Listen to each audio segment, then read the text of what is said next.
The Weather Lounge podcast is brought to you by Crew Tracker Software.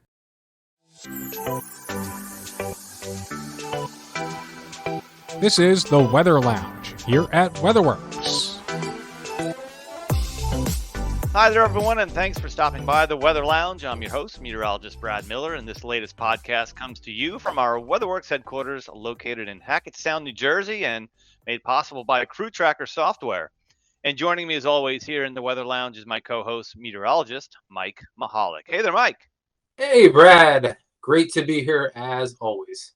Yeah, and we're going to get right to the podcast today because we've got a very special guest. It's a pleasure and opportunity to chat with him today, and he's a very well-known television meteorologist in the Philadelphia area, Glenn Hurricane Schwartz. And I know you kind of grew up watching him, right, Mike? I was more Central Jersey. I was more the New York kind of area that I watched, but you were there in Eastern PA. Yeah, I was living in Eastern PA in the Lehigh Valley. I watched him for years on NBC 10 out of Philadelphia. And I've got to say, NBC 10 was probably one of my go-to stops, because at that time I wasn't versed. I didn't go to college yet, and for meteorology. So I was looking, where's that trusted source? Where can I find the best forecast? So I always seem to go back to NBC 10, and I'm positive that I watched him during the blizzard of '96. That was one of my top winter storms. And he always had his signature bow tie going on. So we'll ask him about that very shortly. But before we meet Glenn, let's take a short break. So stay with us. We'll be right back. Since 2004, Crew Tracker Software has enabled snow and ice management companies to save time, money, and resources with their comprehensive digital services platform. All the information needed to plan your operations and make business decisions is current and always available. Along with QuickBooks, Crew Tracker Software provides seamless integration with WeatherWorks certified snowfall totals. Visit crewtracker.com to rock your game and learn how Crew Tracker Software makes managing snow and ice simple. Take advantage of the SIMA Show Special $500 discount and White Glove Startup Service offer. All right, and welcome back to the Weather Lounge. And again, we have a very special guest today. His name, I'm sure you heard of it, Glenn Hurricane Schwartz. He's been a meteorologist for 50 years, and he's been on television providing the weather for 42 years. He recently retired from NBC 10 in Philadelphia, where he's forecasted there for 27 years and is now part of the Philadelphia Broadcast Hall of Fame. Glenn, welcome to the Weather Lounge, and thanks so much for joining us today. Well, thanks for the invite. Glad to be. It's I'll tell you, it's I mean, of course, I mentioned this earlier. I grew up in Central Jersey. You were definitely a go-to for the Philadelphia. I got all the television markets in Central Jersey. I had Philly, I had New York. I remember Dr. Frank Field. I remember Lloyd Lindsay Young on WOR, and of course, I remember Glenn Hurricane Schwartz. Yeah, I worked in New York for a few years, so I'm familiar with some of those folks up there. So tell us where you went to Penn State. Is that correct? We're going way back, of course, to your roots here. Yeah, I was born and raised in Philadelphia and ended up going to Central High, which was also where Joel Myers, the president of AccuWeather, and Elliot Abrams, the vice president of AccuWeather, went a little bit earlier. So then one high school was responsible for all three of us. Wow, how about that? Yeah, I mean, you mentioned some of those names, and there always seems to be, some of those go-to meteorologists. I remember listening to Dr. Joe Sobel on the radio up in the Lehigh Valley, and I think he was based out of AccuWeather too. Yeah, and it turned out that after Penn State, I had applied to the government, to the Weather Service, but there was a hiring freeze at the time. So my only two choices were AccuWeather, where I got the offer. Joel was one of my professors and offered me the job. And my other choice was at the South Pole. So State College was cold enough. I didn't need anything colder or more alone. So I stayed there and learned a lot about forecasting from all those folks. Yeah, I think it's a very good choice. You didn't go to the South Pole. Who knows where you might have gone from there. I think I remember seeing jobs like that available when I came out of Millersville and had my degree, and you was thinking, what am I going to do? I think I remember seeing jobs available like that. I'm not sure yeah. if you remember, Mike. Oh yeah, And absolutely. yeah, and people who want to get into TV, and in many cases over the years, like you had to, one of my former interns, he had to start in Billings, Montana, and stay Right. there for 6 years. Yeah. But it pays off. He's been working in Miami on TV for years now, so you got to pay your dues one way or another, or at least for most of us. Yeah, that seems to be. And like you said, Glenn, you went to Penn State University, as did I. And I think I even remember you coming to speak to our synoptic class, and give a presentation for us. And I don't know if you did that on the regular or just for a little bit of time. I did it a few times. Mm, Dr. John Neese is a good friend of mine.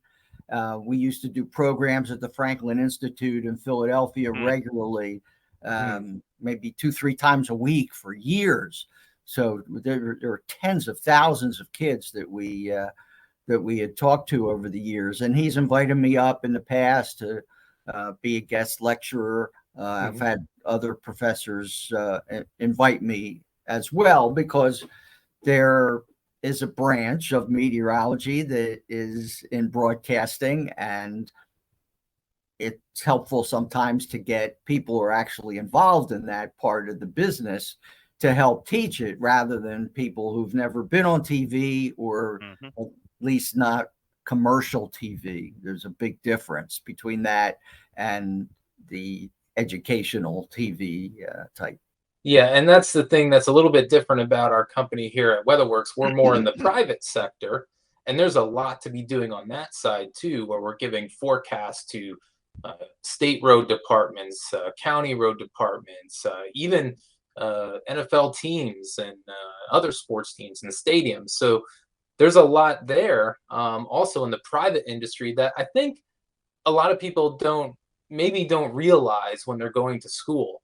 They always think broadcast meteorology Hmm. or research or something like that. But there's a Yeah, lot more to meteorology than people might think. yeah, absolutely. And some people make the mistake of just thinking one way, uh, meteorology, TV, because Right. you grow up and you're watching the local TV person. And that's one of the reasons I became a meteorologist, watching the greats in Philadelphia back in the 50s and early 60s. And Wally Canaan, the weatherman, he was my favorite. And Dr. Francis Davis was also on. Those are two of the first three AMS holders in the entire country. Philadelphia has a really rich tradition of professional meteorologists. And a lot of us were inspired, including Joel and Elliot and some others in the Philadelphia area, by these TV people. But we're not all cut out for television, and it's a tough business. And even though I was considered a success, I've lost 3 jobs over the years, been on unemployment, not knowing where the future was going to be, moving from city to city. It's a tough part of the business to be in. And Right. originally, it not only was the most glamorous, but it was also the highest paying. Now, coming out of college, my understanding is it's the lowest paying It is. profession, a part of meteorology. So my advice to kids always was, I don't recommend TV unless you can't imagine yourself doing anything else. You have to have so much dedication and drive to Right. this, including the ability to do it, because even if you're good, you're going to be getting some nightmares. And Science and news do not necessarily go together. Right, and just to your point earlier, you mentioned you had to go out to, where was that, Idaho or something? In Montana, yeah. Montana, yeah. I mean, when you're 22, 23, coming out of college, I mean, you don't have that TV experience yet, other than maybe just an internship. Which, again, I went that route for a while, and you're gonna have to go to a 200 size market, or before you can move up to the top 100 market, any top 50 market, and eventually, you get into the bigger money. But like you said, I mean, a lot of these kids, they come out of college and they're gonna go out to Montana and make $25,000 a year, and you know to them, I guess it's a lot, but you got student loans to pay, you got this to pay, and you're brand new in a new city. It's doesn't it quickly, you find out that this isn't paying the bills yet. So yeah, you can't afford to do that. And the other negative thing about it is that in these small markets, there's nobody to learn from.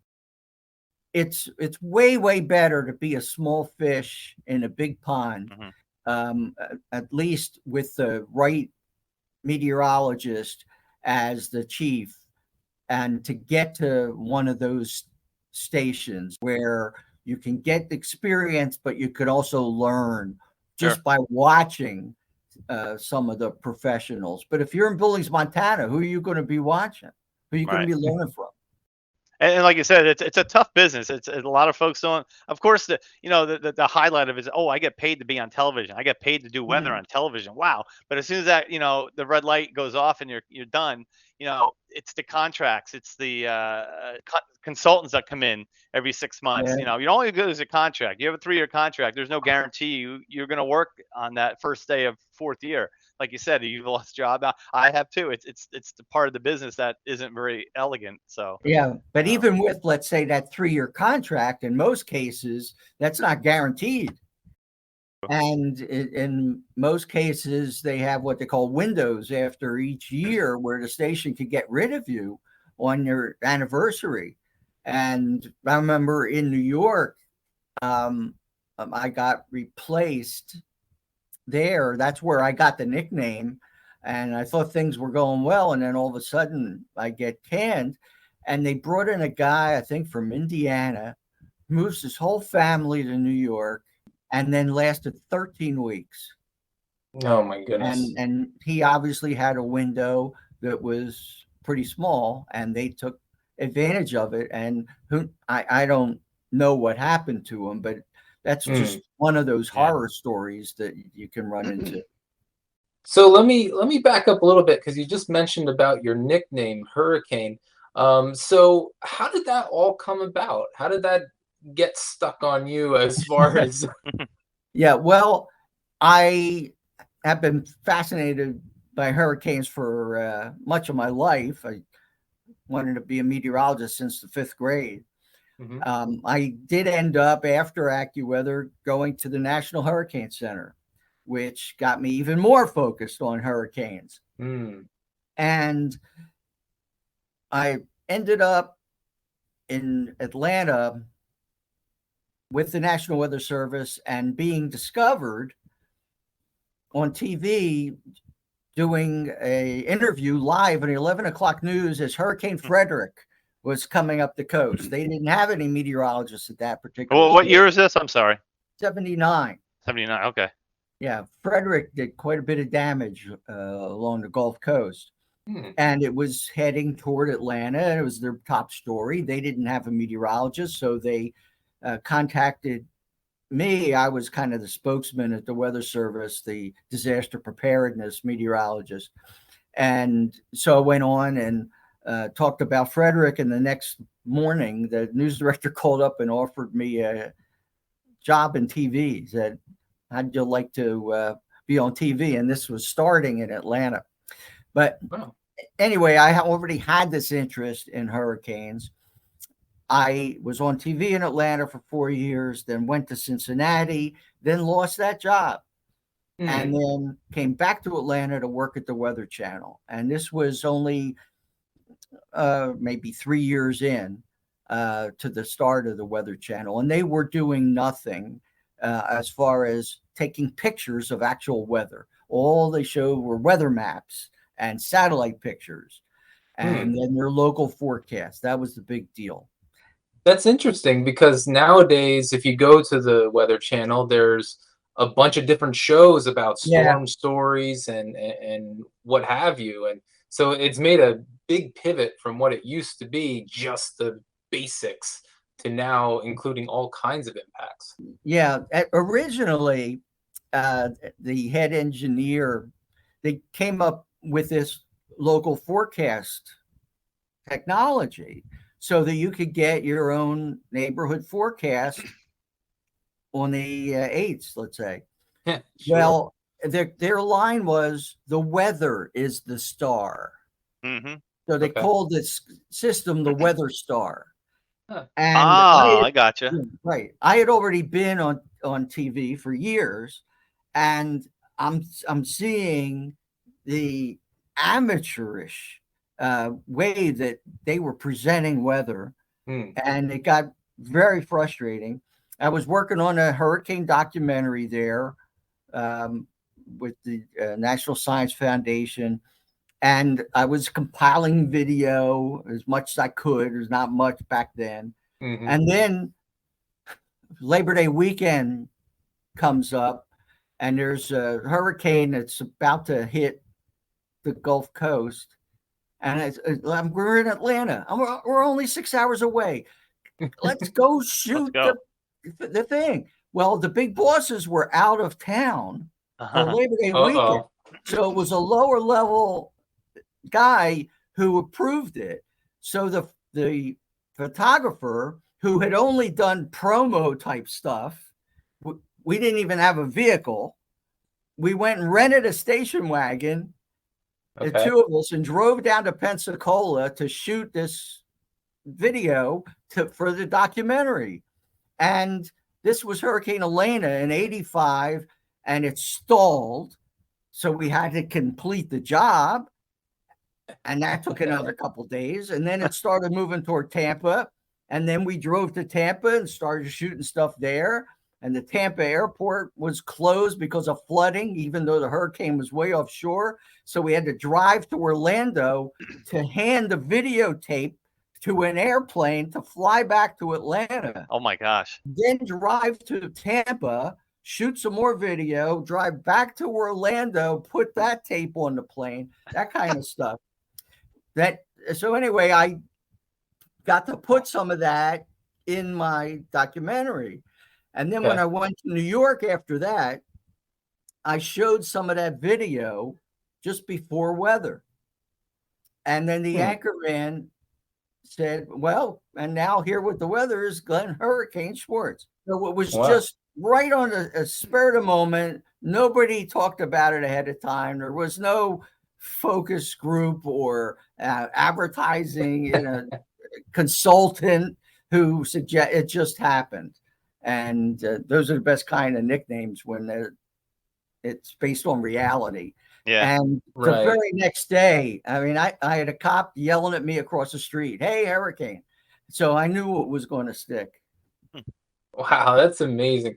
That's a great story. Yeah, I mean, did you eventually get in trouble, or was it okay? Well, as a matter of fact, when we got back, we chased Elena for like a week and put 3,000 miles on the car, I believe.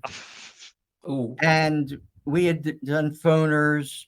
Yeah. You couldn't do anything live back then. So I get back, and they were not happy with me, and until they saw the ratings. And then all of a sudden it's, well, maybe we should be doing this. And so that's how it all started. So the next big hurricane that's headed toward the U.S., let's send Schwartz down and get blown around again and juice the ratings a little bit. And then I used to kid that, they started with that, and then they start chasing snow flurries. Because, chase everything. Yeah. Right. That's. I mean, they're known for going down and being in hurricanes and being in snowstorms and it's just interesting to hear that story of how it all developed and how you were a part of that. Yeah, and of course it was really difficult in those days. There were no cell phones. We didn't have any kind of satellite capability. I would have to literally go into a phone booth and call up the Weather Channel to give a live phone report. And the closest I came to getting injured was in Mobile during that Elena chase. And I was either going in or going out at a phone booth in the downtown area, and a piece of flying glass kind of raised me just above the eyebrow. Oh, wow. So, that was a little bit of a close call, but there's nobody on the roads, and we're driving across I-10 in the middle of the night trying to chase Elena because it had gone toward Tampa, stalled there, and then turned around all of a sudden and went back toward New Orleans.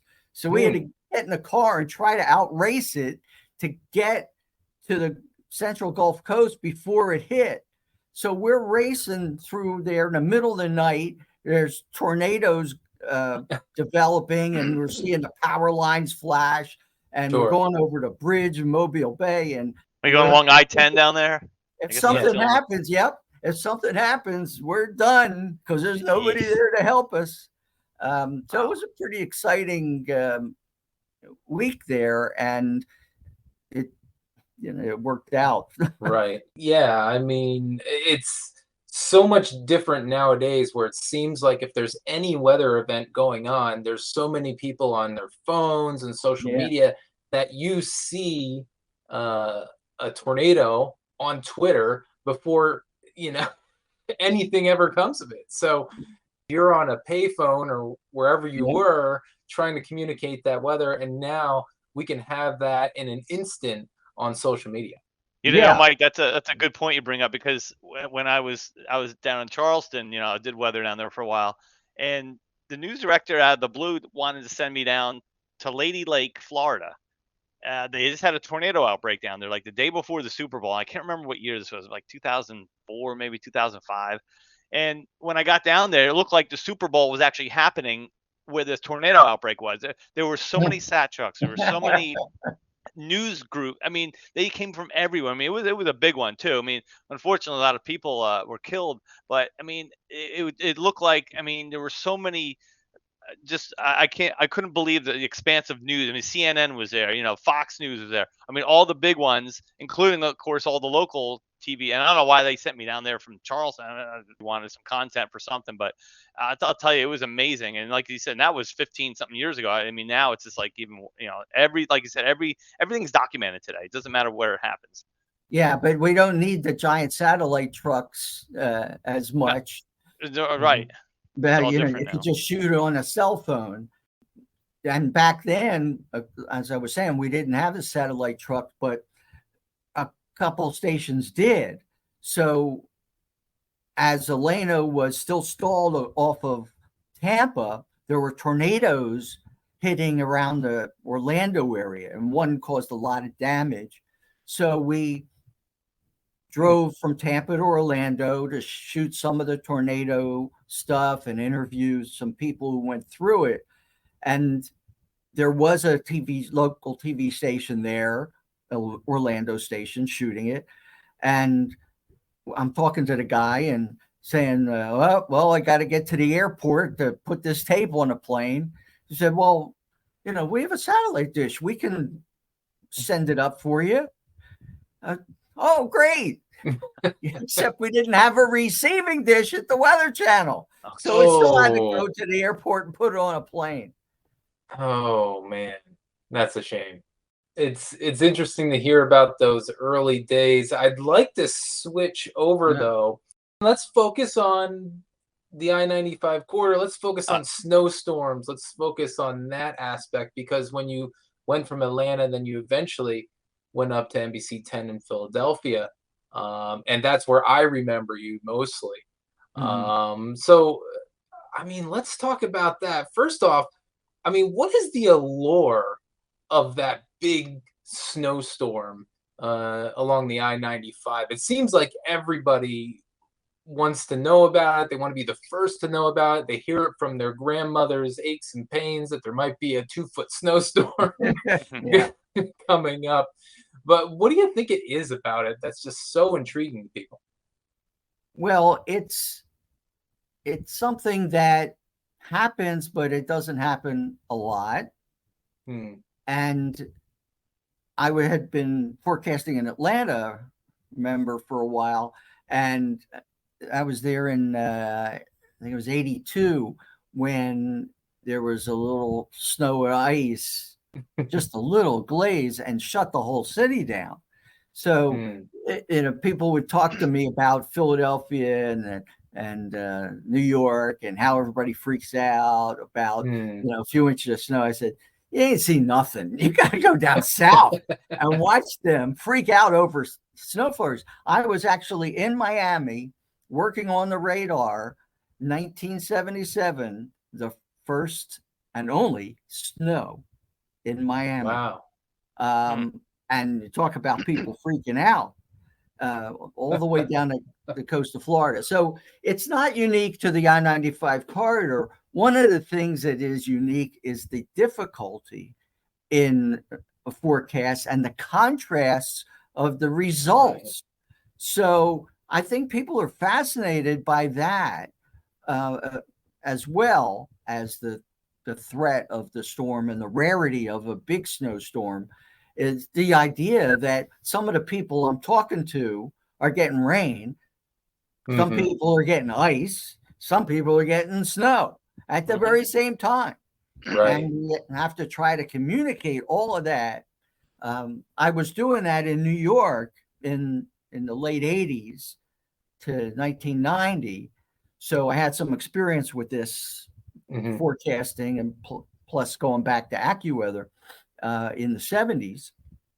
So I'd been around this for quite a while. So I was familiar with the difficulties of forecasting winter storms for the East Coast. And it's pretty funny to see some people, meteorologists even, come in from other parts of the country and assume they know how to forecast winter storms and just fall on their faces and embarrass themselves on TV. I won't name names, but I could. It's a whole different atmosphere. It's not like forecasting in Chicago. Oh, yeah, absolutely. I mean, the amount of variability, like you said, that's probably part of it. I mean, even when I was a kid, I didn't understand how weather worked at that point, and I just couldn't get it through my head as how can it be raining on the New Jersey shore, and then it's snowing like crazy up here, and then why is it 19 degrees and my snow just changed to sleet and freezing rain? Right. How could this be possible? Yeah. It's so cold. Yeah, the ultimate example of this was the March 58 snowstorm, where the snowfall totals in our area range from 2 inches in Atlantic City to 50 inches in Chester County. Wow. Shut down the turnpike. They had to do helicopter rescues. And here in New Jersey, it's a couple inches of snow. So the most accurate forecast for that storm would have been snow ranging from 2 to 50 inches tomorrow. So even if you forecast it perfectly, people are not going to be happy about it. You can't forecast a gradient like that. That's crazy. Yeah. And even in storms like the 96 blizzard and the one that we had not long ago, I believe it was 2016. 16, yeah. Yes. Both similar type storms, and you had a giant gradient of 20 to 30 inches in places like the Lehigh Valley, but you go up to Wilkes-Barre, Scranton area in Pennsylvania, and they had just a few inches. And that's only a matter of 40, 50 miles, something like that. So you not only have your rain snow line that you have to worry about in many of the storms, but also the northern edge of the heavier snow like you were talking about. So it's not even as simple as trying to figure out where the rain snow line is going to be and how that's going to vary And like you said, at the sleet at 19 degrees, that was happening during the 96 blizzard at one point. And I believe it was the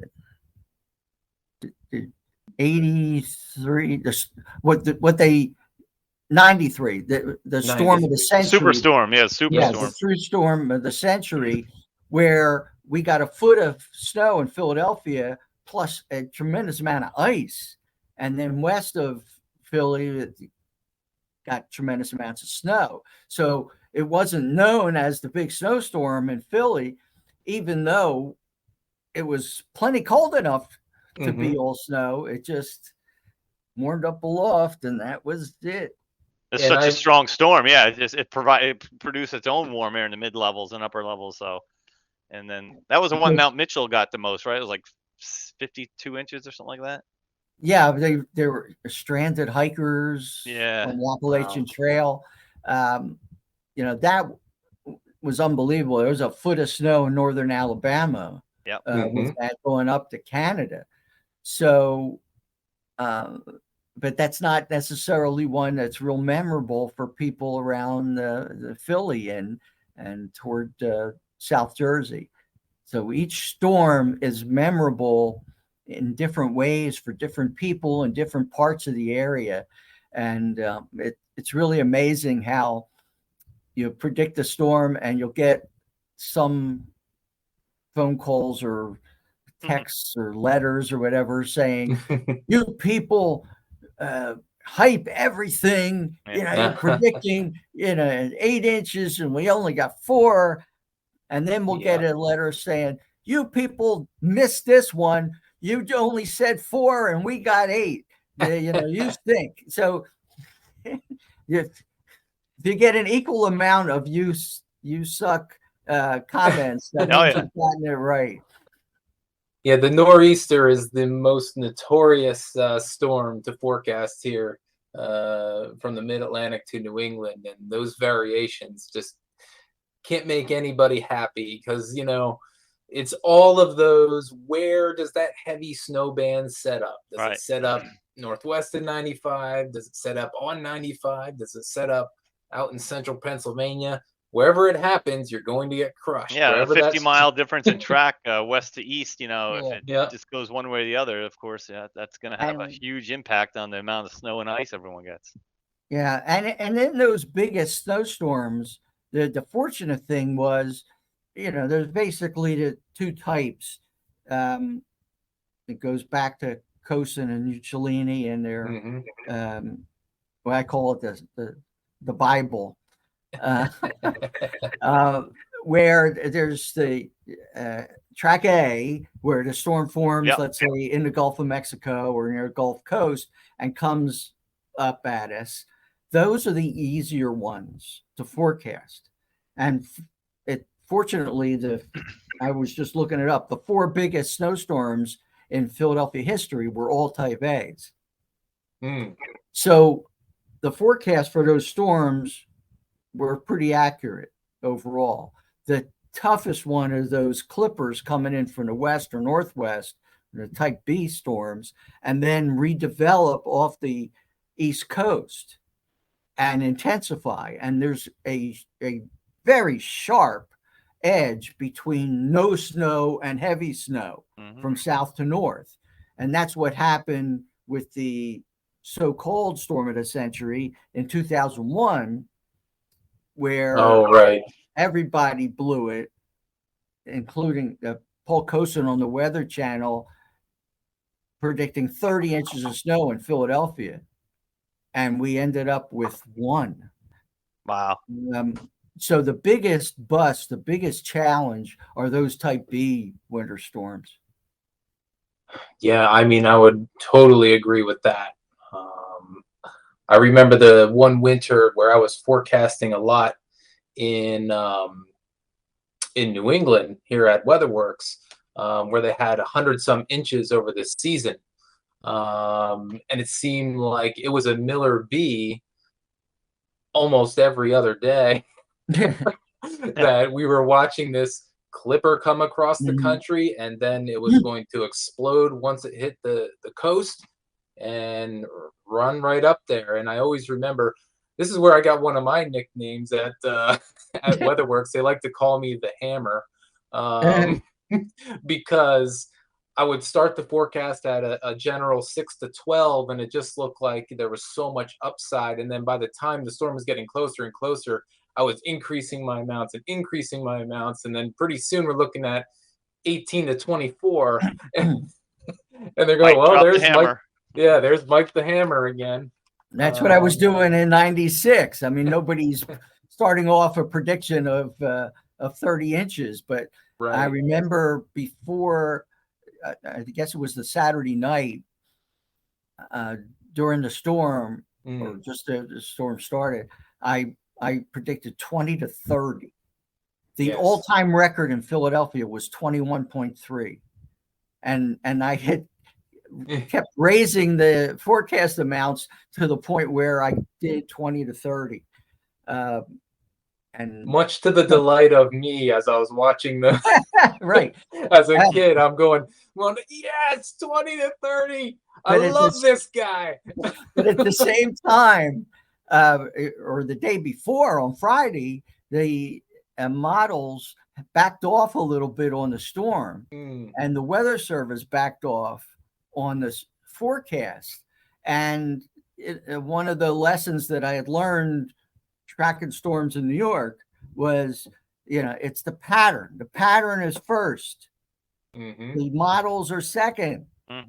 So if the model is changing and there's no reason for it to change, I wasn't going to back off. And that's where I think, helped get a reputation, because everybody else was backing off. The other meteorologist at the station actually went to the news director to complain about me for hyping the storm. This was on Friday. The storm starts on Saturday. And fortunately, the news director, backed me, and they didn't. Nobody ever tells me what to forecast. And then, there's the result. And those dramatic, major forecasts and major storms, those are the things that people remember, and it gives them the impression of accuracy. One of my sayings is, accuracy is not about numbers, it's about perception. So if you, especially early on, I was able to get this particular storm at least better than anybody else. Nobody's going to get it just right. Sure. And there are people who remember that. Just like, it's amazing. When I started at Channel 10, I had a mustache. I shaved that mustache just a few years later. Let's say it's 2000. People still to this day ask me, where's your mustache? What happened to your mustache? People make early decisions about you in many ways, whether they like you or how you look, but also about your credibility, your forecastability. And I've seen meteorologists, degreed meteorologists, lose their credibility within weeks of starting a job. A big system that gets blown, and you never recover from it.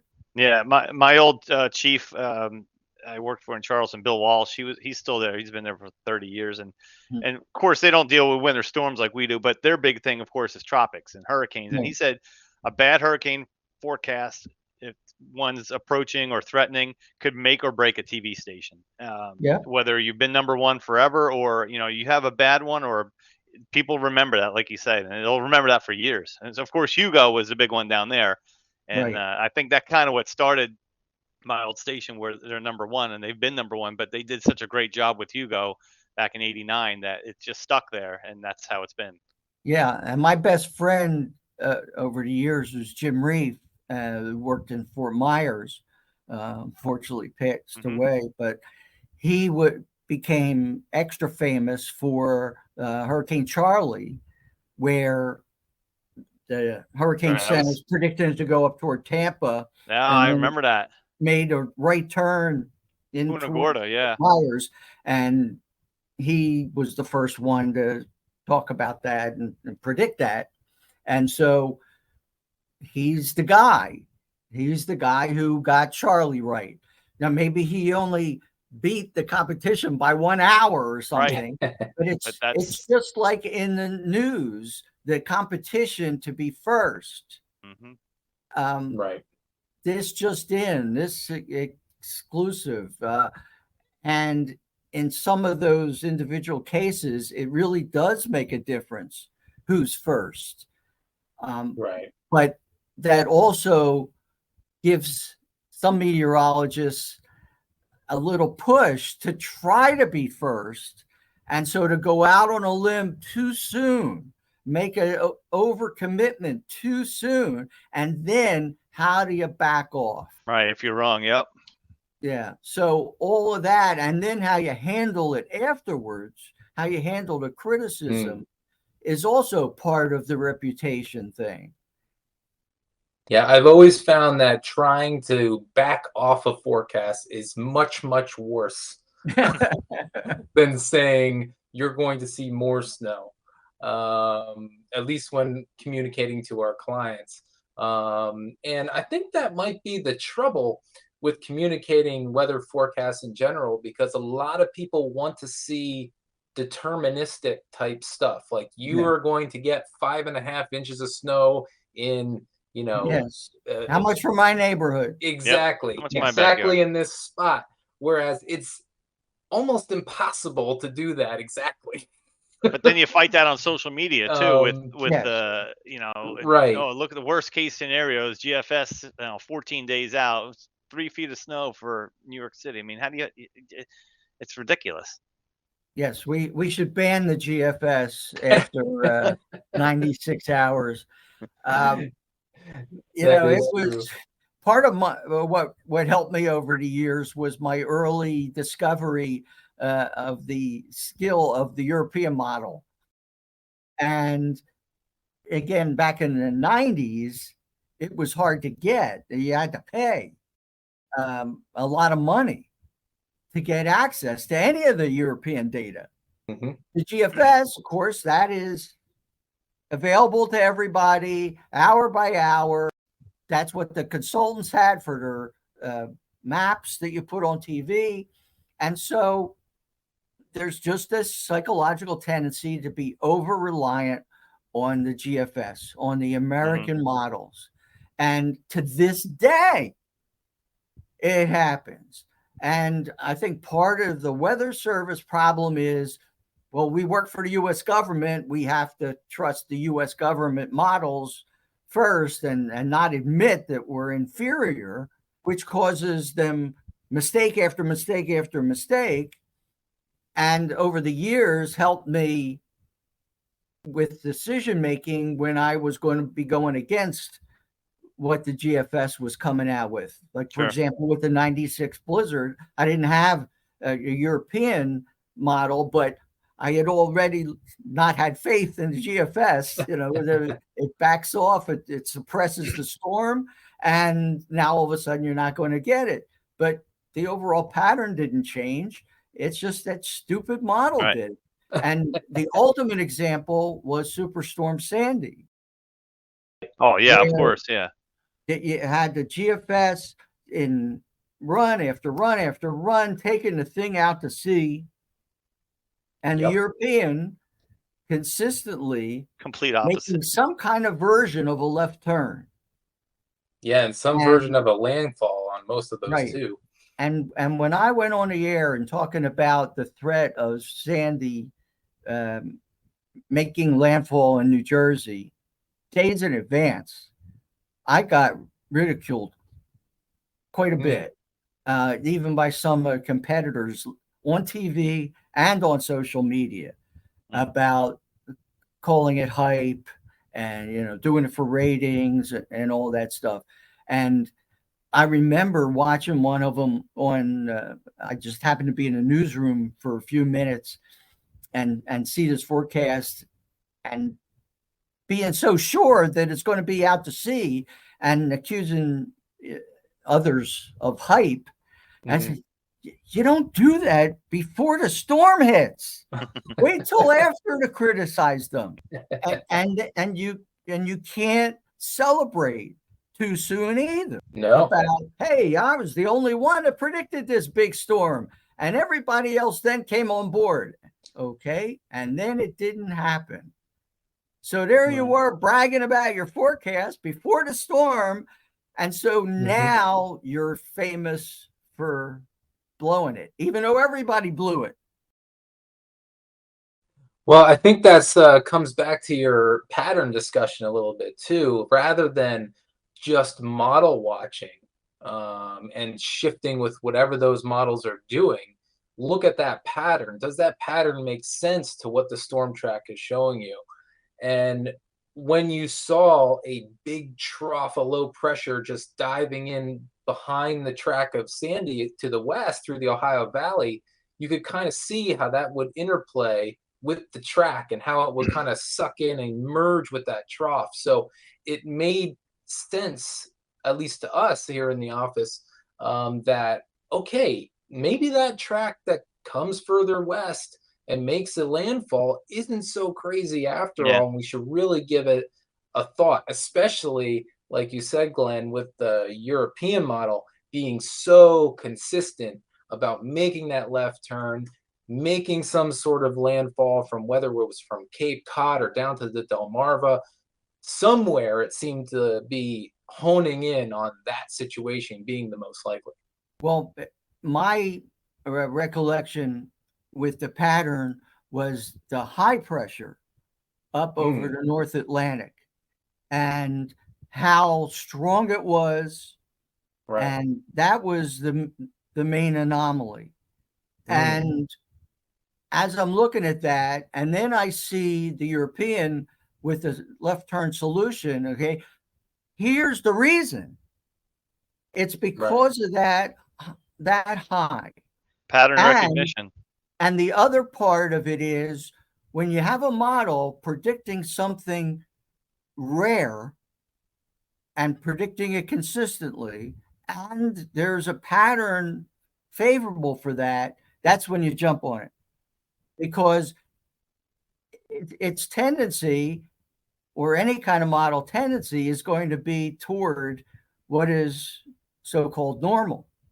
And you can say, well, we haven't seen a left turn in 100 years. And well, I go back to my snow in Miami. Yeah, it never snowed in Miami before either. But if the conditions are right, it can. So that was an early lesson on that. We had a conference call with all the NBC stations days before Sandy hit, all the stations up and down the East Coast, from Miami up to Boston. And the head of the network-owned stations was doing the call, and she was going up the coast. Start with Miami, what's your evaluation, and then go. And I didn't think that there was enough urgency given by some of the others briefing it. And when she asked me, she says, well, what's the worst case scenario? I said, the worst natural disaster in the history of this area. You got to let them know what the potential is behind the scenes. Right. You make sure they don't hype it and get it out in promos and stuff like that, because that makes you look bad too, even though the words aren't coming out of your mouth. But you still have to sometimes go to an extreme with an estimate. Right, and that's what you had to do. And one thing that really stuck in my head is our CEO of WeatherWorks, Frank Lombardo. he was doing, weather since 1986, and when he started the company, and even before that too, much like yourself. And when I asked him like for his opinion on like how bad do you think things will be, we have a 940 something low that's going to make landfall somewhere around Atlantic City. Like, what are your feelings on this from your experience? And he goes, well, I never saw this before. So, like, I know what is, all the things with the wind and the potential coastal flooding and the surge. But I've never saw this before in my career. So that's when I was kind of like, oh, this is not good. Yeah. Like, I think we need to be even more dire Right. in our Yeah. How forecast. extreme do you talk about it? How much do you want to scare people Right. to get them to evacuate, for example?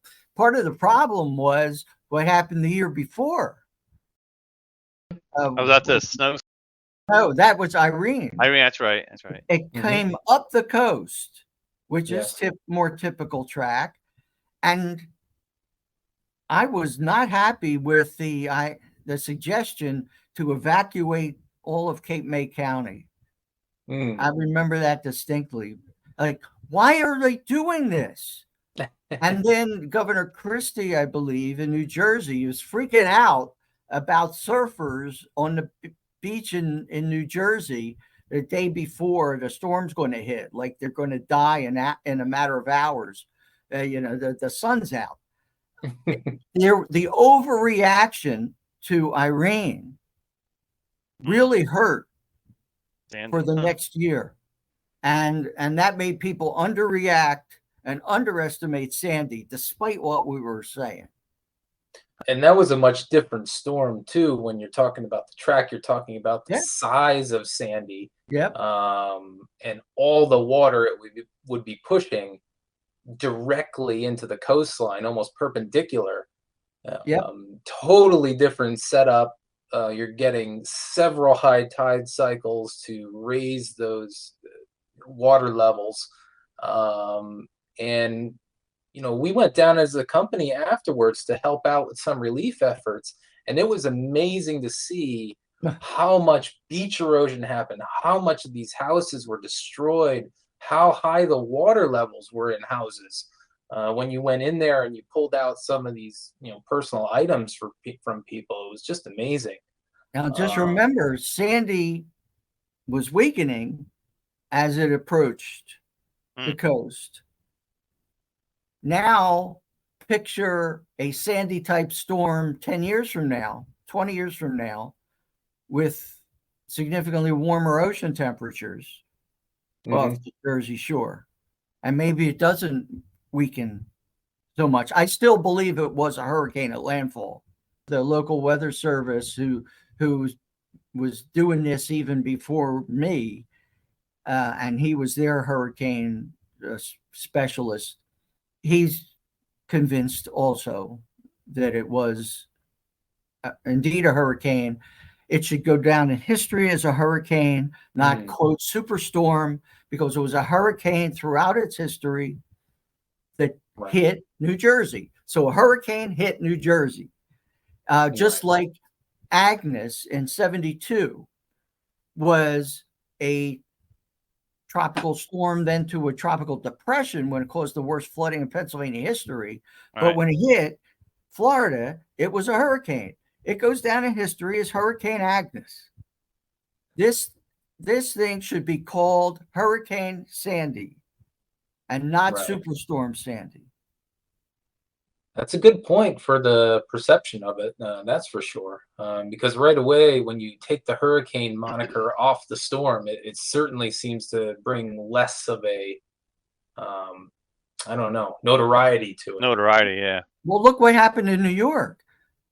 When that happened, when it supposedly weakened, Mayor Bloomberg gets on TV, and again, this is something else I can't forget. It's saying that basically we've got good news here. The storm is weakening. And I'm yelling at the TV, shut up. Let your experts tell the people about the storm. What the hell do you know about hurricanes? That was definitely a bad choice of words. Yeah. The storm was weakening. Oh my. Oh, wrong perception for sure. Right. Communication is just as important as the accuracy of the forecast. Yep. And that's one of the most difficult things I would say in meteorology is communicating the weather properly to your clients or to the public or whoever your audience may be. That's the one skill that is very hard to master. It's almost like an art more than a science of how you can. I think that's what has helped me over the years, where I've been very cognizant of that.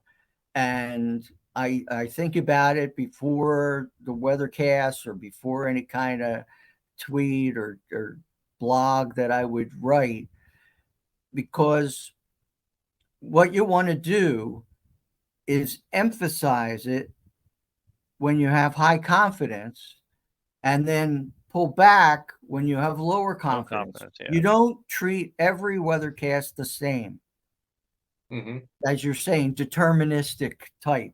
Right. Like, okay, we're going to get this snowstorm here and it's going to be 6 to 10 inches. Well, maybe you're too soon to say that. And also maybe you're too sure saying that. Right. So, for example, I might show a map saying, here's the percentage chance of 6 inches or more. On a different map, high, medium, low. Right. Okay. I didn't predict a specific number because I'm not ready for it. And there might be pressure to do it. The competition might have already done it. Even the Weather Service has done it. But I'm interested in the long-term credibility and not just any individual storm. And when I'm sure about something, I just jump on it. And that's one thing that we do like to incorporate too, is that percentage or statistical type analysis of an event. Typically, when we send our forecasts out, we like to break out into maybe 4 or 5 different percentage groups of, hey, we think 20% at 1 to 3, 30% at 3 to 6, and 50% at this range. We like to outline that range of possibilities for people. Now, maybe some don't like it as much. A lot don't like it. But, we still say that we think the most likely scenario is 4 to 8 inches. But we want to still explain that there is a range of possibilities here where this can go one way or another based on a 20-mile shift in track here. Yeah. And so many people don't understand that. And don't accept that. And even smart people, even people at the tops of government, I can't tell you how many times they'll say, all right, I don't want to hear about that. Just tell me what you think. How much are we going to get? Where's the hurricane going to hit? Okay. We know you might be wrong. Just tell me. We don't want to hear about this probability business. And it just happens all the time. It happens with snowstorms. It happens with hurricanes. And it will never be solved. That problem will never be solved. What has made things more difficult in a way is that back when I started, let's say on TV, and predicted something for the weekend and was wrong, people wouldn't get mad at me because they didn't expect me to be right in like a 3 or 4 day forecast. Right. Now, the accuracy has gone up to such a degree, government, private, TV, everywhere, that people have an expectation of accuracy and they alter their plans because of it. So when their forecast busts, now they have been personally hurt by that, whereas 30, 40 years ago, they weren't because they didn't believe us. So that makes them angrier when we're wrong today than they have in the past. I went to the Phillies game and rain had been predicted for a few days, even up to the day of the game. And the crowd is unusually small because forecasters scared them away. And then they get to play the game and people are mad sitting at home like, hey, I bought tickets for this game and I didn't go because you people told me it was going to rain. They remember that stuff too. Did you ever watch the show Curb Your Enthusiasm, Glenn? Oh, of course. Yes. Do you remember that episode when golfing? Yes. Yeah, the weather guy on TV kept on predicting rain for the weekend, so the golf course would be empty, and he knew it. It's like, you did this on purpose. I mean, yes, people do believe that there's some kind of curse or whatever. There was actually a forecaster that I worked with at the Hurricane Center who did love to go golfing, and he would predict rain for the day that he was going to golf because he was convinced that if he predicted rain, it wouldn't. Oh, I see. I got like you. he was cursed.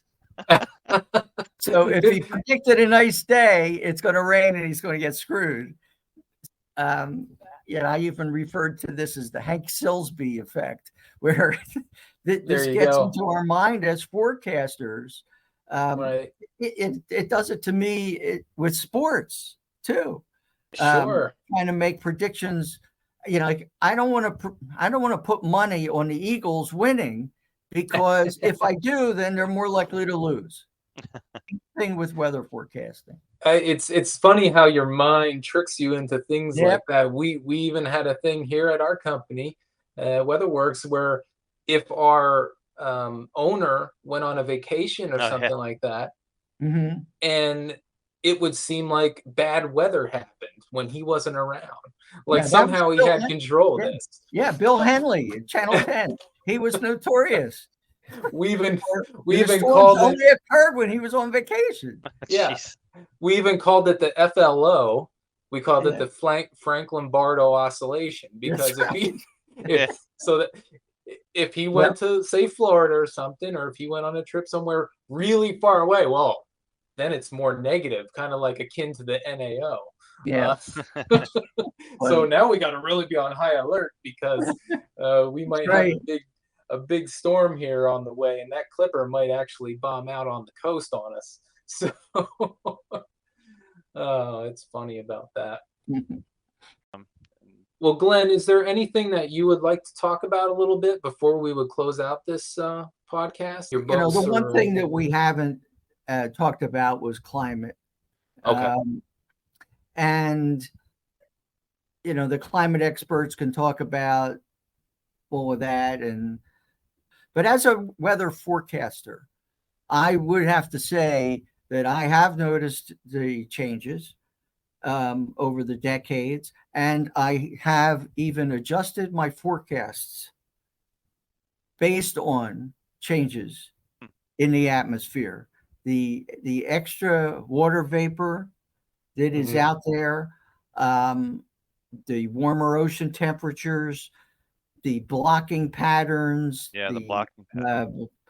The slowness of hurricane movement, the rapid intensification. Once you do have favorable conditions for hurricane intensification, I think that we've gotten to the point where the climate change issue is not just an overall issue for the public, but it is an issue for weather forecasters also. And they should be keeping this in mind and just try to imagine what storms will be like 10 years from now, 20 years from now. Right. It is interesting to see, even with the latest hurricane seasons, how active they've been. Then of course you get this year, but I think this was more the dust, though. I think it was more drier. I think it's the abnormal warmth in the North Atlantic That's true too. that Yeah. has killed the Bermuda High. Yeah, but when you're talking about these storms being, maybe more frequent or maybe stronger, there's stuff I see that just doesn't quite make sense to what you have learned in the past. Like when you have hurricanes almost continuing to intensify as they're making landfall Yeah. in Florida, like I believe Hurricane Michael went down that road, where it just kind of continued to intensify as it made the landfall. And seeing a storm like Dorian in the Bahamas and how powerful it was. I mean, it was amazing to me to see this storm and how strong it got. And storms in the Eastern Pacific like Patricia breaking records too for one of the strongest storms. It's They'll certainly always need us. I always say the last people to go out the door in a TV station is going to be the weather people. And as good as the computer models have gotten, and it's made our jobs in a way less challenging, because they're so right. They used to be easy to beat, but now it's harder and harder to beat the guidance. And I called it back when I was with the Weather Service, I guess in the 70s. I called it the designated hitter effect, where if you're a DH over and over and over again, then you're asked to play the field, you're not going to be as good. And we sit back here day after day after day and have this wonderful confidence in the models, and it's not going to be right all the time. And if you're not ready, if you're not analyzing it like you used to, you're more likely to be wrong. You get rusty at forecasting. That's right, because it's not worth the effort for a lot of people. There aren't many people who have, go to the detail that I do. Some of my coworkers over the years have just shake their heads like, why the hell are you doing this? For a couple of degrees. It's amazing. I mean, I do feel that same way. They are so good nowadays that it is easy to fall into that, this is what it says, this is what it's telling me, that's what I'm going to forecast, rather than leaning on your experience and saying, well, wait a minute, there's a snowpack up north. Maybe that cold air drains more than what the model is saying. Maybe it gets colder than what's expected in some of these valleys. There's a lot of that stuff that sort of gets forgotten. I mean, I could remember times when, I'm watching the snowfall reports go up and up and up, to match my forecast, and then I'm practically jumping up and down. I'm literally like I just hit a home run. And it doesn't happen as often because everybody's right. So it's not as good as if you're the only one right. Well, yeah, and sometimes it's more of a battle against the what's being shared out on social media with model snowfall outputs and things like that, where you're trying to battle that against your forecast. Well, why is this guy showing me 20 inches of snow and your forecast is 8 to 12? Well, because that is one model in advance. Yeah. Message to every young meteorologist: do not celebrate before the storm is over. And that is true. All right, Glenn. Well, I'm really happy you came on the Weather Lounge podcast. I mean, it was really great talking to you. We have lots more to talk about in the future, so maybe we can have you back sometime. All right. Be glad to. I don't get the chances to talk about the weather as much anymore. Well, hey, we are here anytime you want to talk more about the weather. I mean, That's what we do. we are all about it here on the Weather Lounge and how it affects everybody. So that's it for the podcast for this week, guys. So remember, we'll have a new episode every 2 weeks. And as always, visit weatherworksinc.com. And we're also on social media. Visit Weatherworks. And also, if you get a chance, why not look into some of Glenn Hurricane Schwartz's books? He has the Philadelphia Area Weather Book and the Weather Maker out there that you can read. So it's been a fun podcast, and we'll catch you again soon.